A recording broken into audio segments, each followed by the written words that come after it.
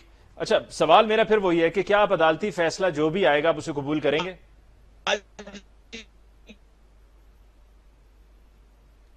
جی signals آپ کے drop ہو گئے ہیں فردوس صاحب اور پروگرام کے ٹائم بھی ختم ہو گیا.